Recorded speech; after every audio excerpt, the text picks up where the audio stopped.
돌스토이가 쓴 사람은 무엇으로 사는가에 구두수성공 세몬이라는 사람이 등장합니다.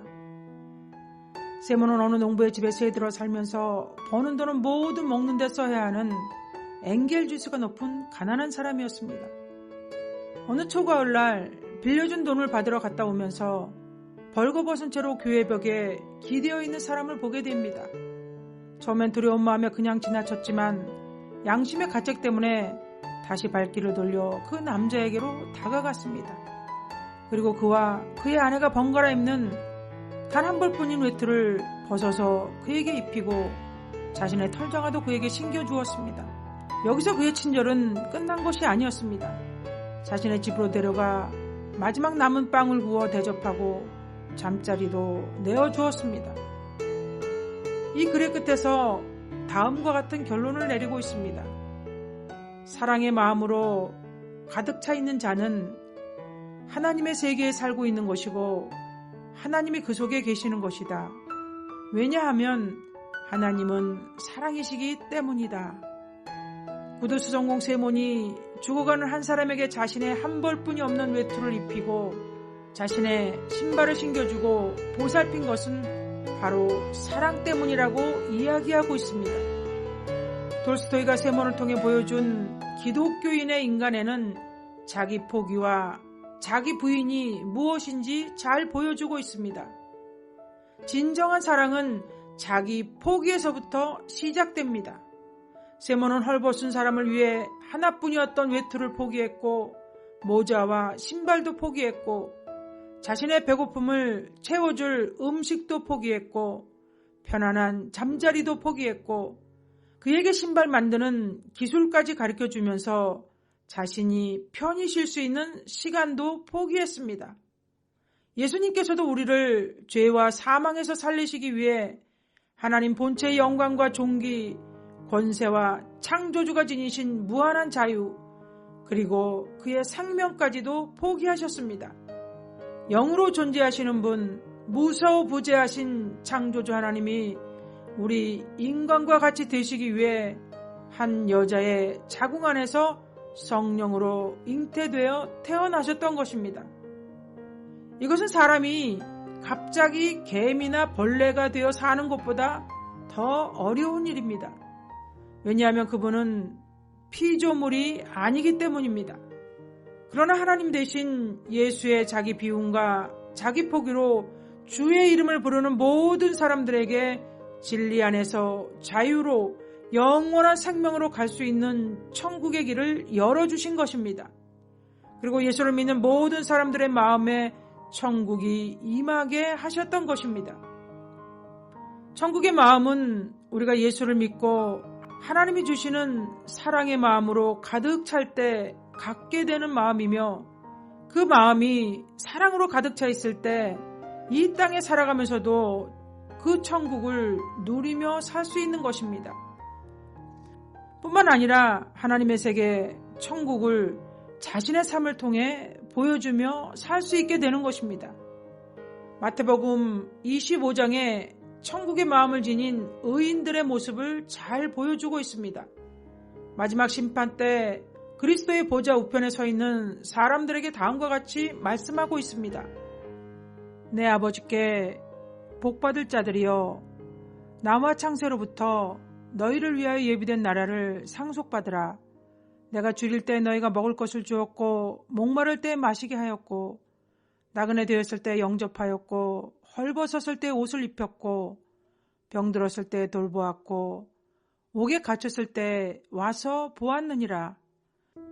이 말씀에서는 그리스도께서 행하실 심판의 기준이 무엇인지 우리들에게 잘 보여주고 있습니다. 심판주의 칭찬에 오른편에 있던 의인들은 이러한 대답을 했습니다. 주여, 우리가 어느 때에 주께서 줄이신 것을 보고 음식을 대접하였으며 목마르신 것을 보고 마시게 하였나이까? 어느 때에 나그네 되신 것을 보고 영접하였으며 헐벗으신 것을 보고 옷 입혔나이까? 어느 때에 병드신 것이나 옥에 갇히신 것을 보고 가서 배웠나이까? 의인들은 자신들이 언제 주께 음식을 대접하고 물을 마시게 하고 나그네를 영접하고 옷을 입히고 병들고 옥에 갇힌 사람을 돌봤는지 하나도 기억하지 못하고 있었습니다. 왜 의인들은 이러한 선행을 기억하지 못하고 있었을까요?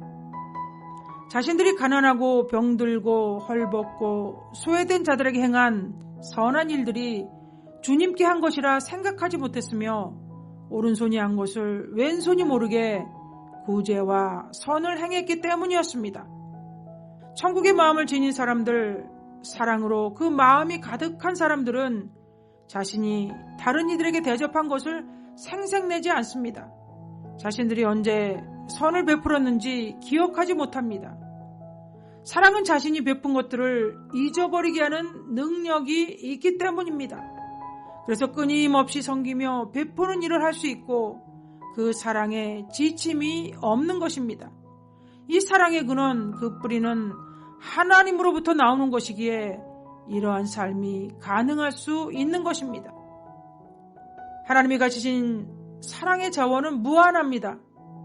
주고 또 주고 베풀고 또 베풀어도 끝도 없고 모자람도 없습니다. 천국의 마음이 있는 사람은 하나님의 무한한 사랑의 자원을 자신의 것 삼아 타인을 사랑하기에 끊임없이 섬기고 베풀고 나눌 수 있게 되는 것입니다.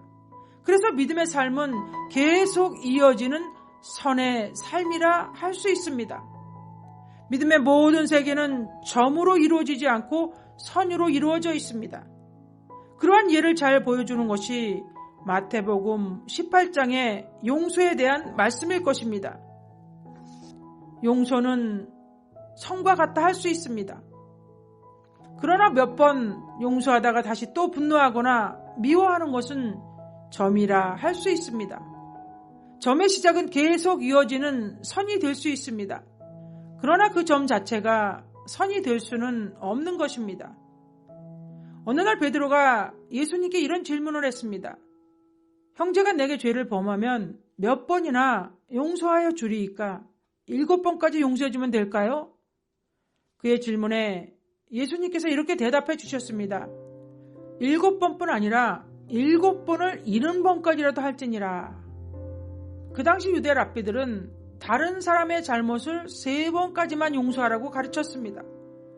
그러나 베드로가 말했던 7이라는 수는 성경에서 완전함을 나타내는 완전수로서 예수님께서 베드로에게 가르쳐 주신 용서는 7번을 70번까지라도 용서하라고 하셨기에 끝없는 것이며 한없는 하나님의 사랑에 근거할 때 비로소 실천이 가능해지는 용서인 것입니다. 오늘 저와 여러분의 믿음의 모습은 어떠하십니까? 타인에 대한 용서, 타인에 대한 사랑과 섬김의 모습은 어떠신지요? 믿음의 세계는 점이 아닌 선으로 이어지는 것입니다. 우리가 몇 번 선한 일을 하고 구제하고 물질을 베풀고 용서하고 사랑한 것을 믿음의 삶이라 착각해서는 안 될 것입니다. 믿음의 삶은 끊임없이 계속해서 이어지는 선이기 때문입니다. 천국의 마음은 사랑이라 할 수 있습니다. 믿음과 사랑은 끊임없이 선으로 이어지는 것입니다.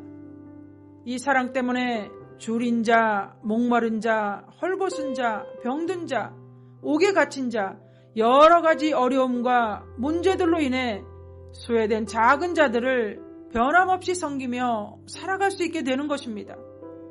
이 세상에 나 홀로의 천국은 없습니다. 천국은 함께 만들어 나가는 것입니다. 우리 모두가 코로나로 인해 어려운 시기를 지나고 있고 또 추운 겨울을 보내고 있지만 톨스토이가 쓴 작품에 나오는 주인공 세몬처럼 끊임없이 내 것을 포기함으로 나누고 섬기며 끊임없이 사랑하는 천국의 마음을 가지고 살아간다면 이 추운 겨울도 코로나로 인한 어려움도 모두가 잘 견디고 이겨낼 수 있을 것입니다. 왜냐하면 사람은 사랑으로 살기 때문입니다. 이 어려운 시기 우리 모두가 사랑으로 살아갈 수 있기를 간절히 소망해 봅니다.